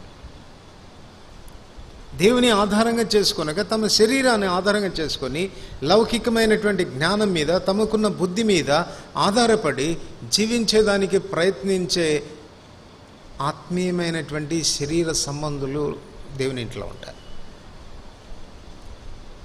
ఇప్పుడు ఎవరితో మనం స్నేహం చేయాలి? మన సంఘమే కదా, బేర్షెబానే కదా, ప్రతి ఆదివారం మనతోనే వస్తారు కదా. ఇది కాదు క్రైటీరియా. ఏ అనుమానం లేదు, వారు బేర్షెబా విశ్వాసులే, కానీ వారితో స్నేహం చేయవచ్చా చేయకూడదా అనేటువంటి విషయంలో మనకు విచక్షణ కావాలి. వాళ్ళని ద్వేషించమని కాదు, వారితో నేను రాసుకొని పూసుకొని ఉండవచ్చా అన్నటువంటి విషయంలో జాగ్రత్త పడాలి. నీ ప్రభు నీకు న్యాయకర్త అయితే ఆయన ప్రతిదీ జడ్జి చేస్తాడు. ఆయన ఏదైనా సందర్భం వచ్చింది, ఒక వ్యక్తితో నేను స్నేహం చేయాలనుకుంటున్నాను ప్రభా, నీ తీర్పు ఏంటి ఈ విషయంలో అంటే జడ్జి చేస్తాడు. నో, నీకు మంచిది కాదు, ఎస్ నీకు చాలా మంచిది, కమాన్. ఆయన జడ్జిమెంట్స్ అనేది చాలా చాలా జ్ఞానయుక్తమైనటువంటివి. వన్స్ ఆయన జడ్జి చేసి ఇది నీకు మంచిది అని అనుకుంటే కళ్ళు మూసుకొని వెళ్ళిపోవచ్చు. ఆయన మన న్యాయకర్త. కీర్తనకారుడు అంటున్నాడు, ప్రభువా నీ బలం చేత నాకు తీర్పు తీర్చు. చాలా విషయాల్లో నేను తీర్మానాలు చేయాల్సి వస్తుంది, కానీ నేను సరిగా తీర్మానాలు చేయలేకపోతున్నాను. నా తీర్మానాలు తర్వాత నేను నష్టపోయిన తర్వాత నాకు చాలా తప్పనిపిస్తూ ఉంది. అయ్యో నేను ఇలా చేసి ఉండకపోతే బాగుండును, ఇలా స్నేహించి ఉండకపోతే బాగుండును, వీళ్ళకి నేను కాస్త దూరంగా ఉంటే బాగుండును అని నేను నష్టపోయిన తర్వాత నాకు తెలుస్తూ ఉంది. ఆ దుస్థితి నాకు రాకుండా ఉన్నట్లుగా ఆరంభంలోనే నువ్వు నాకు తీర్పు ఇవ్వయ్యా. నీకు బలం ఉంది, సామర్థ్యం కలిగిన వాడు, జ్ఞానం కలిగిన వాడు, అనంత జ్ఞానివి, మోస్ట్ జస్ట్. జ్ఞాన సంపన్నుడివి నువ్వు. కనుక నీ ఆలోచనలు నాకు ప్రయోజనకరంలయ్యా, నాకు సహాయపడు, నన్ను తీర్పు తీర్చు అని అడిగితే అప్పుడు దేవుడు విచక్షణ ఇస్తాడు. ఎలా నడుచుకోవాలో మనకు నేర్పిస్తాడు, ఏ మార్గాన్ని ఎంచుకోవాలో నేర్పిస్తాడు. తద్వారా మన ప్రవర్తన అనేది ఎస్టాబ్లిష్ అవుతుంది, మన కాండక్ట్ అనేది స్థిరపరచబడుతుంది. ఒక చక్కటి గుణశీలం అనేది మన వ్యక్తిత్వంలో ఏర్పడుతుంది. దానివల్ల ఏం ప్రయోజనం కలుగుతుంది చూడండి. సామెతలు 21వ అధ్యాయం, సామెతలు 21వ అధ్యాయం 15వ వచనం. సామెతలు 21వ అధ్యాయం 15వ వచనం. న్యాయమైన క్రియలు చేయుట నీతిమంతునికి సంతోషకరం. ఎప్పుడైతే న్యాయమైనది, సరి అయింది, ఇది సన్మార్గం, ఇది చేయదగింది అన్న విచక్షణ మనకొచ్చి ఒకవేళ దాన్ని మనం చేయడానికి పూనుకుంటే ఏమొస్తుందంటే రిజల్ట్స్ సంతోషం. యథార్థంగా చెప్పు, ఈ దినాన నీ ప్రవర్తనను బట్టి కానీ, నీ జీవితంలో నువ్వు చేస్తున్న పనులను బట్టి కానీ, నీ స్నేహాలను బట్టి కానీ, నువ్వు ఎంచుకున్న మార్గాన్ని బట్టి కానీ, ఆర్ యూ హ్యాపీ? ఆనందంగా ఉన్నావా? సంతోషంగా ఉండగలుగుతున్నావా? న్యాయంగా ప్రవర్తించుట నీకు సంతోషాన్ని తీసుకొస్తుంది, లైఫ్లో ఆనందిస్తావు. మరి ఆ న్యాయంగా నడుచుకునేది నాకెలా తెలుస్తుంది అంటే ఆయన నీకు ఆలోచనకర్త అయితే, జ్ఞాన సంపన్నుడైనటువంటి దేవుడు, సరిగా జడ్జి చేసేటువంటి దేవుడు నీకు ఆలోచనకర్త అయితే సరైనటువంటి మార్గంలో నువ్వు నడుచుకోవడం అనేది ఆస్కారం కలుగుతుంది. అప్పుడు మనం ఆనందించగలం, అప్పుడు మనం సంతోషించగలం. యెషయా గ్రంథం 9వ అధ్యాయం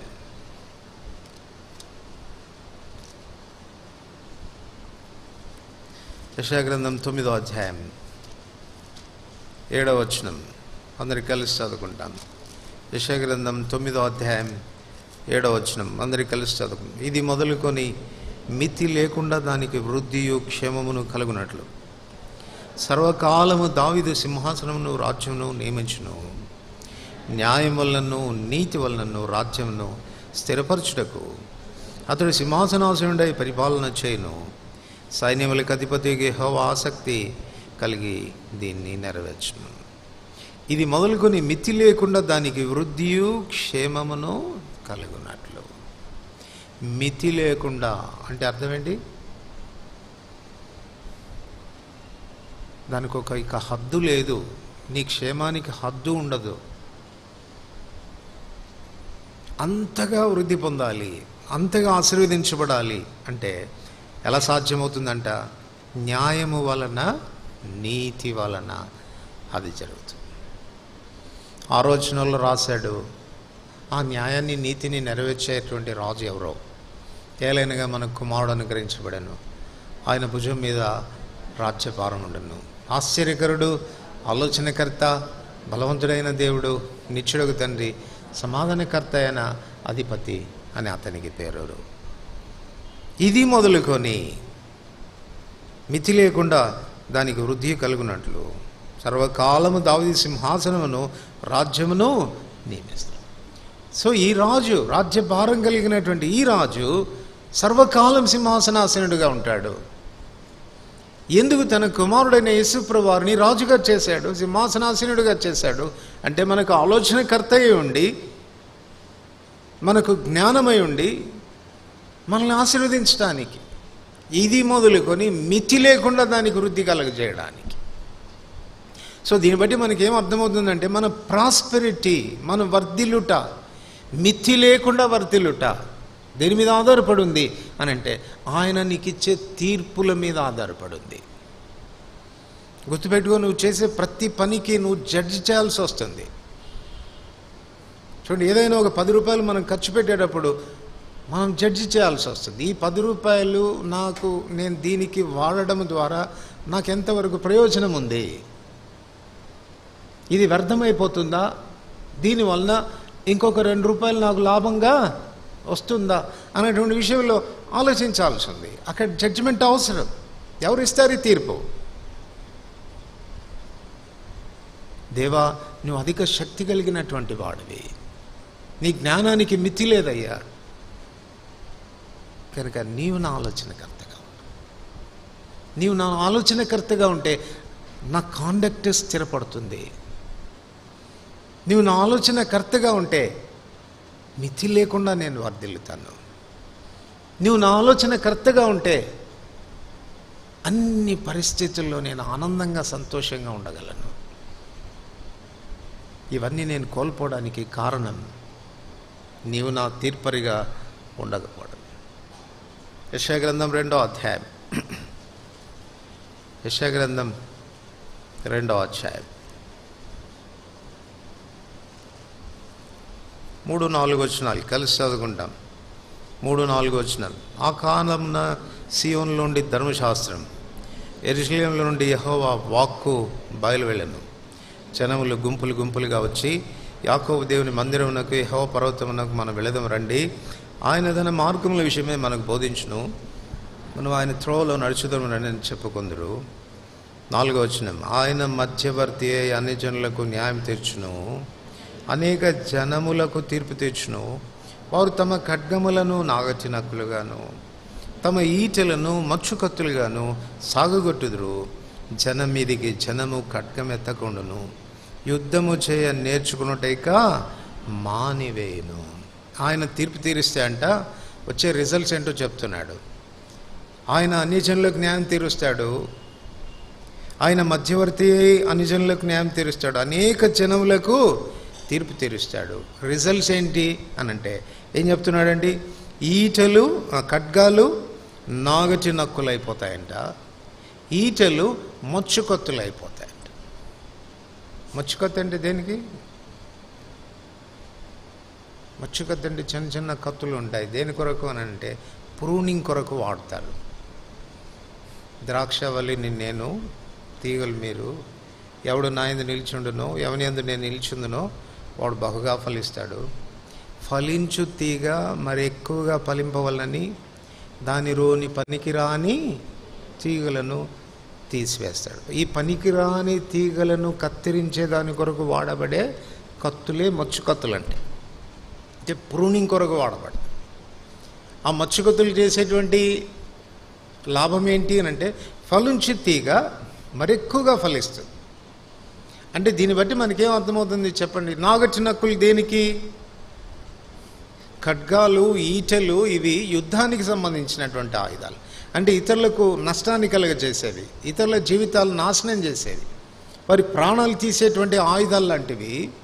ఎప్పుడైతే దేవుడు వాటికి న్యాయం తీరుస్తాడో, వారికి ఆలోచన చెప్తాడో, ధర్మశాస్త్రం యొక్క విధులు వారికి నేర్పిస్తాడో, జరిగే విషయం ఏంటంటే కత్తులేమో నాగటి నక్కులు అయిపోతాయంట. అంటే వ్యవసాయాన్ని చేయడానికి ఉపయోగపడేటువంటి ఒక సాధనంగా వినియోగించబడుతుంది. ఈటెలు మచ్చుకొత్తులు అయిపోతాయంట. అంటే అవి మరింత వారు అభివృద్ధి పొందడానికి దోహదపడేటువంటి వ్యక్తులుగా సిద్ధపరచబడుతుంది. దీన్ని బట్టి మనకేం అర్థమవుతుందంటే ఆయన తీర్పరిగా ఉంటే, ఆయన న్యాయం తీరుస్తే మన జీవితాలు రూపాంతరపరచబడతాయి, ట్రాన్స్ఫార్మ్ అవుతాం. మనము హానికరమైనటువంటి వ్యక్తులము ఇప్పుడు మేలుకరమైనటువంటి వ్యక్తులుగా మార్చబడతాం. ఇతరుల జీవితాలని పాడు చేసే మనం, నాశనం చేసేటువంటి మనం, మరణాన్ని తీసుకొచ్చేటువంటి మనం, వారు మరింత ఆత్మీయమైన వృద్ధి పొందడానికి దోహదపడేటువంటి వ్యక్తులం అవుతాం. ఈ ట్రాన్స్ఫర్మేషన్ అనేది ఆయన మనకు న్యాయకర్తగా ఉంటే జరిగేది. అందుకే ప్రజలు చెప్పుకుంటున్నారు, రండి మనం యెహోవా మందిరానికి పోదాం. ఆయన తన విధుల గురించి మనకు నేర్పిస్తాడు, తన ధర్మశాస్త్రాన్ని గురించి మనకు చెప్తాడు, ధర్మ విధులేంటో చెప్తాడు, ఎలా నడుచుకోవాలో చెప్తాడు, ఆయన మనకు తీర్పు తీరుస్తాడు. తద్వారా మనం రూపాంతరపరచబడతాం. అందుకే దావీదు కోరుకుంటున్నాడు, దేవా నీ బలమును బట్టి నాకు తీర్పు తీర్చయ్యా, judge me by thy strength. నీ బలం చేత నాకు తీర్పు తీర్చు. ఎందుకంటే జ్ఞాన సంపన్నుడైన వాడివి, నీ సలహా, నీ ఆలోచనలు, నీ తీర్పులు నాకు నిజంగా ఎంతో ఆశీర్వాదకరమైనటువంటివి.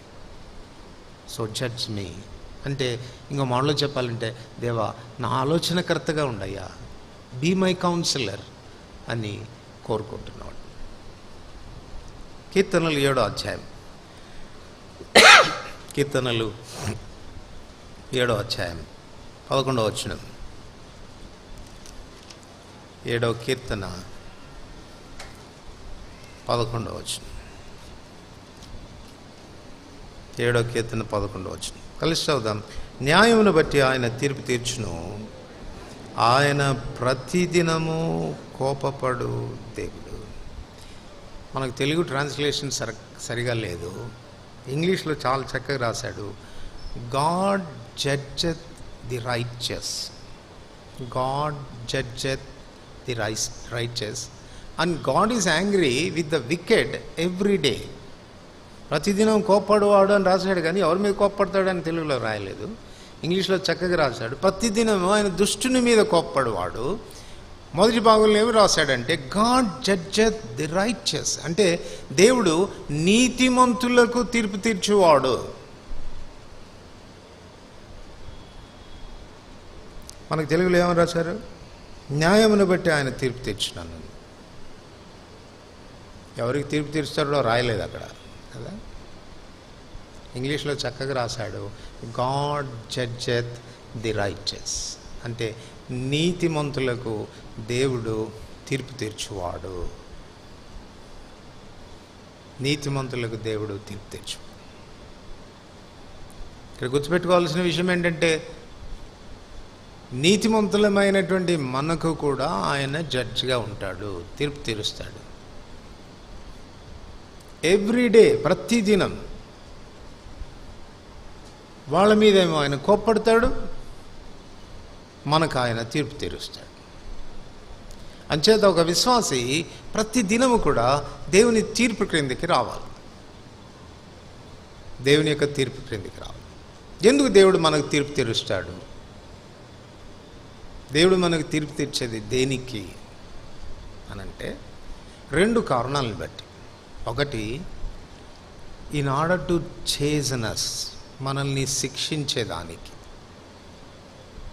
మనం ఆయన బిడ్డలం, తప్పు చేస్తే ఆయన న్యాయకర్త, ఖచ్చితంగా ఆయన తీర్పులు మన మీదకి వస్తాయి.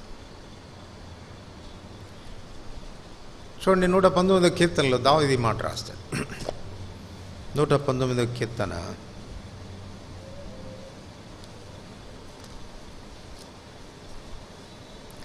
75వ వచనం. అందరు కలిసి చదువుతాం. 119వ కీర్తన 75. యెహోవా నీ తీర్పులు న్యాయమైనవనియు, విశ్వాసత గలవాడవై నీవు నన్ను శ్రమపరిచితివనియు. నీ తీర్పులు న్యాయమైనవి. నన్ను ఎందుకు శ్రమపరిచావు అని అంటే, out of your grace, out of your faithfulness, నీ విశ్వాసతను బట్టి నన్ను శ్రమపరిచావు.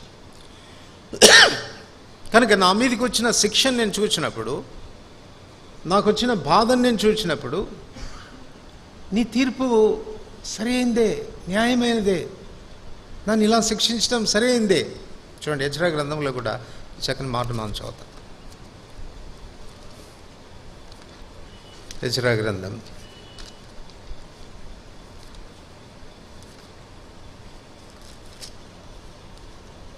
9వ నెహెమ్యా గ్రంథం 9వ అధ్యాయం. నెహెమ్యా గ్రంథం 9వ అధ్యాయం 32-33 వచనాలు అందరు కలిసి చదువుతాం. 32-33 వచనం. చేసిన నిబంధనను నిలుపుచు కృపచూపునట్టి మహాపరాక్రమశాలివియు భయంకరుడవగు మా దేవ, అశూరు రాజుల దినములు మొదలుకొని ఈ దినముల వరకు మా మీదికిని, మా రాజుల మీదికిని, ప్రధానుల మీదికిని, మా పితరులందరి మీదికిని, నీ జనులందరి మీదికి వచ్చిన శ్రమంతే నీ దృష్టికి అల్పముగా ఉండునుగా. మా మీదికి వచ్చిన శ్రమలన్నింటినీ చూడగా నీవు న్యాయస్థుడవే, నీవు సత్యముగానే ప్రవర్తించితివి, కానీ మేము దుర్మార్గులమైతే. సో ఇశ్రాయేలు ప్రజల మీదకి దేవుడు తీసుకొచ్చినటువంటి శ్రమ అంతటిని వాళ్ళు ఒకసారి పరీక్ష చేసుకొని, ఈ శ్రమ న్యాయమే, ఇది రావాల్సిందే మా మీదకి, కారణం మా దుర్మార్గత, మేము చేసిన పొరపాట్లు. గుర్తుపెట్టుకో, నీతిమంతులకు ఆయన తీర్పు తీర్చేటువంటి దేవుడు. చూడండి, ప్రతి ఆదివారం బల దగ్గరికి వచ్చినప్పుడు ఏం జ్ఞాపకం చేయబడుతున్నాం మనం? ప్రతి మనుషుడు తను తాను పరీక్షించుకున్న వాళ్ళు అలాగ చేశారు. తిని ఆ పాత్రలోనేది త్రాగుడు. ప్రభు శరీరం అని వివేచింపక తిని త్రాగువాడు, తనకు శిక్షావిధి కలిగితే తిని త్రాగుచున్నాడు. ఇందువల్లనే మీలో అనేకులు బలహీనులు, రోగులు. చాలామందిని ఎందుకు ఈ పనిష్మెంట్ వస్తుంది మనకు అంటే, పై వచనంలో రాశాడు, లోకంతో పాటు మనం తీర్పు పొందకుండా ఉన్నట్లు. నీతిమంతులమైన తర్వాత మనకు లోకంతో పాటు తీర్పు లేదు. ఆ ధవల సింహాసనం ఎదుట ప్రభు వారందరినీ వరుసలో నిలబెట్టి గ్రంథాలు తెరిచి వాటిలో వ్రాయబడి ఉన్న ప్రకారం ఆకాశము భూమి ఇచ్చే సాక్ష్యాన్ని బట్టి, వారి హృదయాలు వారికి విరోధంగా చేసే నేరారోపణ బట్టి దేవుడు వారికి తీర్పు తీర్చే ఆ దినాన మనకు ఆ తీర్పు ఉండదు. దాన్ని మనం తప్పించుకున్నాం. యోహాను సువార్త 5:24 అదే మనం చదువుతాం. నా మాట విని నన్ను పంపిన వాని యందు విశ్వాసం ఉంచువాడు తీర్పులోనికి రాక మరణంలో నుండి జీవులోనికి దాటాడు. అట్లని చెప్పి భూమి మీద దేవుని బిడలమైన మనం మన ఇష్టానుసారంగా జీవించడానికి వీలు లేదు. తప్పు చేసినప్పుడు అంతా కూడా ఆయన తీర్పులు మన మీదకి వస్తూ ఉంటాయి. అదే 73వ కీర్తనలో ఆసాపు వ్యసనపడింది, నా చేతులు కడుక్కొని నిర్మలనైండుట వ్యర్థమే, ప్రతి ఉదయమున నాకు శిక్ష వచ్చుచున్నది. మనదంతా ఎప్పటికప్పుడే, ఎరియర్స్తో కాదు, ఎప్పటికప్పుడే డైలీ వేజెస్ కట్టించేస్తూ ఉంటాడు దేవుడు. జాగ్రత్తగా ఉండాలి. అందుకొరకు ప్రతి ఉదయం నాకు శిక్ష వస్తూ ఉంది. సో నీ తీర్పులు న్యాయమైనటువంటివే. ఎందుకు అంటే, ఒక మాటలో చెప్పుకోవాలనంటే, అటు ఒకవైపు మన తప్పిదాన్ని బట్టి మనల్ని శిక్షిస్తూనే మనల్ని సంపూర్ణతలోనికి నడిపించడం దేవుని దయాపూర్వకమైన సంకల్పం. కనుక సంపూర్ణతను కోరుకునే ఏ వ్యక్తి అయినా, ఏ విశ్వాస అయినా తన జీవితంలో ఈ ప్రార్థన చేసుకుంటూ ఉండాలి. లార్డ్ జడ్జ్ మీ, ప్రభా నీ బలం చొప్పున నాకు తీర్పు తీర్చు. దావీదు చెప్పాడు కదా, దేవా నన్ను పరిశీలించుము, నన్ను పరీక్షించుము, నీకు ఆయాసకరమైన మార్గము నా ఇందున్నదేమో చూడుము, నిత్య మార్గమున నన్ను నడిపించు. ఇది మన ప్రార్థన, డైలీ ప్రేయర్గా ఉండాలి. మనం లార్డ్ జడ్జ్ మీ. ప్రభా ఎవరు అంత నిశితంగా పరిశీలించగలరు? నా అంతరంగంలో దాచబడిన పాపాన్ని కూడా బట్టబయలు చేయగలరు. నా మూలుగులో దాచబడిన పాపాన్ని కూడా చూడగలిగిన వాళ్ళు ఎవరున్నారు? నువ్వు తప్ప. నీ దృష్టికి కనబడని సృష్టం ఏదీ లేదు కదా. జడ్జ్ మీ, నన్ను తీర్పు తీర్చు. ఇది మన ప్రార్థన అయి ఉండాలి. తీర్పు తీరుస్తున్నప్పుడు ఒకవైపు మనల్ని శిక్షిస్తూనే మరొక వైపు ఆయన ఏం చేస్తాడు? మనల్ని ఆత్మీయ పరిపక్వతలోనికి నడిపించడం ప్రారంభిస్తాడు. అందుకొరకు ఆయన తీర్పు క్రిందికి మనం రావాల్సినటువంటి అవసరం. ప్రకటన గ్రంథం 1వ అధ్యాయంలో పద్మసు దీపంలో ప్రవాసి అయినటువంటి యోహాను హృదయంలో ఉన్న దుఃఖం, బాధ మనం ఎరుగుదాం. ఎందుకు యోహాను దుఃఖపడ్డాడు అంటే, తనకొచ్చిన శ్రమ కంటే వారు కష్టపడి సంపాదించిన ఆత్మలు, సంఘాల విషయాల్లో వారికి ఉన్న కన్సర్న్, ఇవి ఏమైపోతాయో ఏమో అనేటువంటి భయంతో తానున్నప్పుడు 1వ అధ్యాయంలో ప్రభు తను ఆదరిస్తూ చెప్పాడు, యోహానా భయపడవద్దు, ఈ 7 నక్షత్రాలు నా చేతిలో ఉన్నాయి, నేను వాటిని పట్టుకొని ఉన్నాను, వాటిని ఎవడు అపహరించలేడు. రెండవది, ఈ 7 దీపస్తంభాల మధ్యలో నేను సంచరిస్తూ ఉన్నాను, వాళ్ళని కరెక్ట్ చేస్తూ వారి దీపాలు వెలిగేటట్టుగా చూసేటువంటి బాధ్యత నాది. ఈ కరెక్షన్ అనేటువంటిది మనకు ప్రతిదినము అవసరం కదా. దీపం వెలగడానికి యాజకుడు చేసే పని ఏంటి చెప్పండి? ప్రతి ఉదయాన్నే ఆ మాడిపోయిన వత్తిని కత్తిరించాల, నూనె పోయాలి, తద్వారా మరలా అది బ్రైట్గా వెలిగేటట్టుగా చూడాలి. అది యాజకుడుకున్నటువంటి బాధ్యతల్లో ఒకటి. కనుక యోహానికి ఏం చెప్తున్నాడంటే, వాళ్ళు ఆ రీతిగా వెలిగేటట్టుగా చూసేటువంటి బాధ్యత నాది. అందుకొరకు నేను వాళ్ళని కత్తిరిస్తాను, వాళ్ళని సరిచేస్తాను, ప్రతిరోజు సరిచేస్తాను అని చెప్పిన తర్వాత 2వ అధ్యాయంలోనికి వచ్చినప్పుడు వారి సంపూర్ణత విషయాన్ని గురించి వారికి తెలియచేయమని చెప్తాడు. అందుకే యోహానికి ఏం చెప్పాడంటే, ఇదిగో నేను చెప్పే ఈ మాటలన్నీ కూడా నీవు ఆ 7 సంఘాలకి రాయి. ఎఫెసీ, స్మరణ, పెర్గమ, త్వైతైరా, సార్దీస్, లవదీకియా, ఈ సంఘాలన్నిటికీ కూడా నువ్వు రాయి. ఏం రాయమన్నాడు చెప్పండి, చదవండి. ప్రకటన గ్రంథం 2వ అధ్యాయం. ప్రకటన గ్రంథం 2వ అధ్యాయం 4వ వచనం అందరు కలిసి చదువుతాం. అయినను మొదట నీకుండిన ప్రేమను నీ వదిలితివని నేను నీ మీద తప్పు ఒకటి మోపవలసి ఉన్నది. 15వ వచనం. అటువలనే నికోలాయితుల బోధన అనుసరించు వారు నీలో ఉన్నారు. ఆ తర్వాత 20వ వచనం. అయినను నీ మీద తప్పు ఒకటి నేను మోపవలసి ఉన్నది. ఏమనగా తాను ప్రవక్తినని చెప్పుకొనుచున్న యెజబెలు స్త్రీని నువ్వు ఉండనిచ్చుచున్నావు. జారత్వం చేయుటకు, విగ్రహములను బలిచ్చిన వాటిని తినుటకు అది నా దాసులకు బోధించుచు వారిని మోసపరచుచున్నది. 3వ అధ్యాయం 1వ వచనం. సార్దీస్లో ఉన్న సంఘపు దూతకి ఇలాగు రాయము, 7 నక్షత్రములు దేవుని 7 ఆత్మలు గల వాడు చెప్పు సంగతులేము. నీ క్రియలు నేను ఎరుగుదును. ఏమనగా జీవించుచున్నావన్న పేరు మాత్రమున్నది కానీ నీవు మృతుడవే. ఇప్పుడు 15-16 వచనాలు. 3వ అధ్యాయం 15-16 వచనాలు. నీ క్రియలు నేను ఎరుగుదును. నీవు చల్లగానైనను వెచ్చగానైనను లేవు. నీవు చల్లగానైనా వెచ్చగానైనా ఉండిన మేలు. నువ్వు వెచ్చగానైనా చల్లగానైనా ఉండక నులివెచ్చుగా ఉన్నావు గనక నేను నిన్ను నా నోటి నుండి ఉమ్మివేయను ఉద్దేశించి ఉన్నాను. ఈ వచనాలన్నింటిని బట్టి మనకు ఏం అర్థం చేసుకుంటామని చెప్పండి. ఆ 7 సంఘాలని దేవుడు జడ్జి చేస్తూ ఉన్నాడు, తీర్పు తీరుస్తూ ఉన్నాడు. నువ్వు చేసే మంచి పనులు నాకు తెలుసు, నీలో ఇలాంటివి చాలా మంచివి కనపడుతున్నాయి, అయినను నేను నీ మీద ఒక తప్పు మోపాల్సి ఉంది. అని 7 సంఘాలకు ప్రభు ఒక్క 2 సంఘాలు మినహాయిస్తే మిగిలిన వాటన్నిటికీ కూడా వాటిలో కనపడుతున్నటువంటి తప్పులను ప్రభు ఎత్తి చూపించినట్లుగా మనకు కనపడుతుంది. ఉద్దేశం ఏంటి? మారు మనసు పొందు, సరి చేసుకో, పర్ఫెక్షన్లోనికి రా. నీ విషయంలో నాకు ఇంకా సంతోషం లేదు.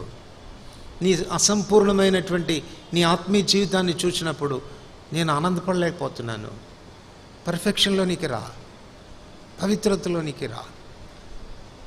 సో ఆయన నీతిమంతులకు తీర్పు తీర్చేటువంటి దేవుడు. ఈ ఉదయకాలం ఆయన నీకు తీర్పరిగా ఉన్నాడా? ప్రతి ఉదయం ఆయన దగ్గరికి జడ్జిమెంట్కి వస్తున్నావా, కోర్టుకు వస్తున్నావా? ప్రభా ఏం కనపడుతుందయ్యా నాలో, ఇంకా కానీ ఏం కనపడుతుందయ్యా, నేను సరి చేసుకోవాల్సింది ఏం కనపడుతుందయ్యా, నాకు చెప్పయ్యా అని ఆయన చెంతకొచ్చి ఆయన చేత పరిశీలించబడేదానికి మన జీవితాలను అప్పగించుకుంటున్నామా?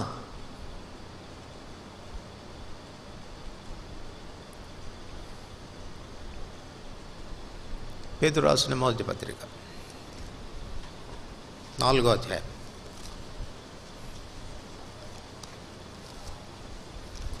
పేతురు రాసిన మొదటి పత్రిక 4వ అధ్యాయం 17, 18, 19 వచనాలు కలిసి చదువుతాం. 17, 18, 19. తీర్పు దేవుని ఇంటి వద్ద ఆరంభం కాలం వచ్చున్నది. అది మన యొద్దనే ఆరంభమైతే దేవుని సువార్తకు అవిధేయులైన వారి గతి అమగును. మరియు నీతిమంతుడే రక్షింపబడ్డ దుర్లభమైతే భక్తిహీనుడును పాపియో ఎక్కడ నిలుతురు? కాబట్టి దేవుని చిత్త ప్రకారంగా బాధపడువారు సత్ప్రవర్తన గలవారే నమ్మకమైన సృష్టికర్తకు తమ ఆత్మలను అప్పగించుకొనవలెను. సో ప్రతిరోజు మన ఆత్మలను ఏం చేయాలంట? ఆయనకు అప్పగించుకోవాలి, కమిట్ చేసుకోవాలి. ప్రభా నన్ను పరీక్షించయ్యా, పరిశీలించయ్యా, నీకు ఆయాసకరమైనది ఏదైనా ఉందేమో చూడయ్యా, నన్ను తీర్పు తీర్చయ్యా, నన్ను శుద్ధి చేయయ్యా, నన్ను పర్ఫెక్ట్ చేయయ్యా అని ప్రతిరోజు మన ఆత్మల్ని ప్రభుకు అప్పగించుకోవటం అనేది అవసరం. దావీదు అంటున్నాడు, దేవా నాకు తీర్పు తీర్చయ్యా, నీకంటే జ్ఞానవంతుడు ఎవరు చెప్పు, నాకు తీర్పు తీర్చు, judge me by thy strength. So దేవుని బిడ్డలమైనటువంటి మనం ఏదో ఆదివారం వచ్చి బల దగ్గరకు వచ్చినప్పుడు మాత్రం పరీక్ష చేసుకోవడం కాదు, ఎవ్రీడే, ప్రతి దినము ఆయన చేత తీర్పు తీర్చబడేటువంటి వ్యక్తులుగా ఉండాలి. దావీదు అంటాడు, ఆయన నా హృదయమును పరీక్షించగా ఆయనకు ఆయాసకరమైనది ఏది నాలో కనపడలేదు. ఎంత ధైర్యం, ఎంత చక్కని మాట, ఎంత భరోసా తన జీవితం మీద తనకుంది. కనుక ఆ విధానంలో మన జీవితాల్ని కాపాడుకోవాల్సినటువంటి బాధ్యత మన మీద. ఈ ప్రకటన గ్రంథంలో 2-3 అధ్యాయాల్లో చెప్పబడిన 7 సంఘాలను దేవుడు తీర్పు తీరుస్తూ ఫలాని లోపం, ఫలానా లోపం ఉంది, ఫలానా లోపం ఉంది అని చెప్తూ వచ్చాడు.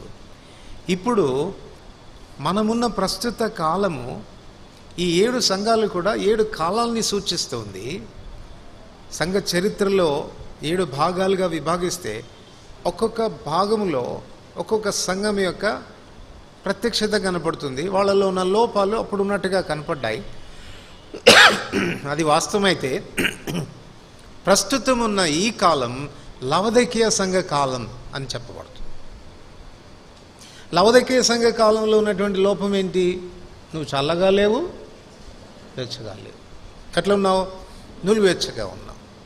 పైగా లవొదికీయ సంఘంలో ఉన్నటువంటి పొరపాటు ఏంటి అని అంటే, నేను ధనవంతుడను, ధనవృద్ధి చేసుకుని ఉన్నాను, నాకేమీ కొదువ లేదు అని చెప్పుకునేటువంటి.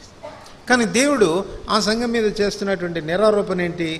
You are wretched, you are miserable, you are poor, you are blind, you are naked. నువ్వు దౌర్భాగ్యుడవు, దిక్కుమాలిన వాడవు, దరిద్రుడవు, దిగంబరివి. ఇది నీ పరిస్థితి. కానీ ఏమనుకుంటున్నావు నువ్వు? ఐఎమ్ ఆల్ రైట్, నేను బాగానే ఉన్నాను అని తలంచుకుంటున్నాను. సో ఈ దినాల్లో జరిగేటువంటి ప్రమాదకరమైన పరిస్థితి ఇది. మనల్ని మనం సెర్చ్ చేసుకోము, మనల్ని మనం సరిగా చూసుకోము. కారణం ఏంటంటే సెల్ఫ్ జడ్జిమెంట్ చేసుకుంటాం. దేవుడు మనకు జడ్జిగా ఉండడానికి ఇష్టపడడం లేదు. దేవుడు ఒకవేళ ఇలా కూడి వచ్చినప్పుడు మనతో జడ్జి చేస్తూ ఉంటాడు. ఈ దేవుని వాక్యం దేన్ని ఏం చేస్తుంది చెప్పండి? దేవుని వాక్యం మనల్ని పరిశోధిస్తుంది కదా. కూర్చుండగానే తగులుతుంటుంది మనకు, ఇది నాకే కదా, నా పొరపాటే కదా, నేను ఇలాగనే ఉన్నాను కదా, దేవుడు నాతోనే మాట్లాడుతున్నాడు కదా అంటే సైతాన్ వచ్చి అంటాడు, నువ్వు కాదులే, నువ్వు కొంచెం బెటర్, ఆ అక్క అట్లా ఉండేది, ఈ అన్న అట్లా ఉండేది అని మనల్ని డైవర్ట్ చేసి ఏం చేస్తాడంటే వేరే వాళ్ళ మీదకి దృష్టి పోయేటట్టుగా చేస్తాడు. నువ్వు బాగానే ఉన్నావు, మరీ అంత ఎక్కడ చెడిపోయావు చెప్పు, యు ఆర్ ఆల్ రైట్. లవొదికీయ సంఘం యొక్క నైజం అది, నేచర్ అది. ఒకవైపు దేవుడు నువ్వు దరిద్రుడివిరా, నువ్వు దిక్కుమాలినోడివిరా, నువ్వు దిగంబరివిరా, గుడ్డోడివిరా నువ్వు అని ఆయన చెప్తా ఉంటే నువ్వు బాగానే ఉన్నావు, నువ్వు బాగానే ఉన్నావు అని మనం చెప్పేటువంటి మన హృదయానికి మనం స్పందిస్తూ ఉన్నాము. అలాగా వెళ్ళిపోతూ ఉన్నాము అజ్ఞానంగా. ప్రభు అంటాడు, సరి చేసుకో, సరి చేసుకో. అడగాలి ప్రభువును, ప్రభా నా దరిద్రత ఏంటి, నా దిక్కుమాలిన స్థితి ఏంటి, ఏ విషయంలో నేను అంధుడుగా ఉన్నాను, ఎక్కడ నా వస్త్రాన్ని పోగొట్టుకున్నాను, దిగంబరనైపోయాను, కనికరం చూపించు, సరిచేయి అని మనల్ని అడగాలి. ప్రభు ఒకవైపు జడ్జి చేస్తుంటే కూడా మనకు మనమే సరిగా ఉన్నామని అనుకొని అలాగనే మన జీవితాలను కొనసాగించడం ఎంత దౌర్భాగ్యమైనటువంటి స్థితి. నీతిమంతులకు తీర్పు తీర్చు దేవుడు ఆయన. మనం ఉన్న స్థితిని బట్టి మనం సంతృప్తి కలిగి ఉండకూడదు. ఆయన ఆశ ఏంటంటే ఆయన ఎట్లాగా నిష్కల్మషుడో, నిర్దోషో మనల్ని కూడా అట్లాంటి స్థితిలోనికి తీసుకొని రావాలి. ఏ లోపమైన ఆయనలో కనపడదు, ఏ మచ్చ కనపడదు, ఏ డాగు కనపడకూడదు. నాకు వధువుగా ఉండేటువంటి సంఘం కూడా అలా ఉండాలని ఆశపడ్డాడు. ఎఫెసీ 5:25-27 అదే కదా మనం చదువుతాం. అటువలే క్రీస్తు సంఘమును ప్రేమించి అది కళంకమైనను ముడతైనను అట్టిది మరి ఏదైనాను లేక పరిశుద్ధమైనదిగా నిర్దోషమైనదిగా మహిమగల సంఘముగా దాన్ని తన ఎదుట నిలబెట్టుకునేవాళ్ళని వాక్యమనే ఉదక స్నానము చేత దాన్ని పవిత్రపరిచి పరిశుద్ధపరచుటకాయ దాని కొరకు తాను అప్పగించు. ఈ మధ్యాహ్నం ఆయన నిన్ను పరిశోధిస్తూ రాగా అసలు నువ్వే కోరుకోవాలి, దేవా నన్ను జడ్జి చెయ్యి అని నువ్వే కోరుకోవాలి. నువ్వు కోరుకోకపోయినా కూడా నిన్ను ఆయన జడ్జి చేస్తూ, నా బిడ్డ నీ పరిస్థితి ఇది, నువ్వు ఇలా ఉన్నావు అని ప్రభు మన బలహీనతలను ఎత్తి చూపుతున్నప్పుడు ఒప్పుకుందాం. అతిక్రమములు దాచిపెట్టేవాడు వర్ధిల్లుడు, వాటిని ఒప్పుకొని విడిచిపెట్టేవాడు కనికరాన్ని పొందుతాడు. ప్రభు కనికరించు నన్ను, సరిచేయి నాయన. ఒక దినాన నీ ప్రత్యక్షతలో నిన్ను ఎదుర్కోదగినటువంటి వ్యక్తిగా నన్ను చేయి. అట్టే సంపూర్ణతలోనికి నన్ను తీసుకొని రా. ఇంకా ఏం లోపం ఉంది చెప్పు, ఇంకా ఏం కొదువులు ఉన్నాయో చెప్పు అని ఒకవేళ నిజంగా మన జీవితాలు దేవునికి అప్పగించుకోగలిగితే ప్రభువు మనల్ని సంపూర్ణతలోనికి పరిపూర్ణతలోనికి నడిపిస్తాడు. ప్రతి చిన్న విషయాన్ని కూడా జడ్జి చేస్తాడు నీ విషయంలో. నా బిడ్డ ఇది నీకు సరైంది కాదు అని మనల్ని సరిచేసి సరైనటువంటి మార్గంలో ప్రభు మనల్ని నడిపిస్తాడు. ప్రార్థన చేసుకో.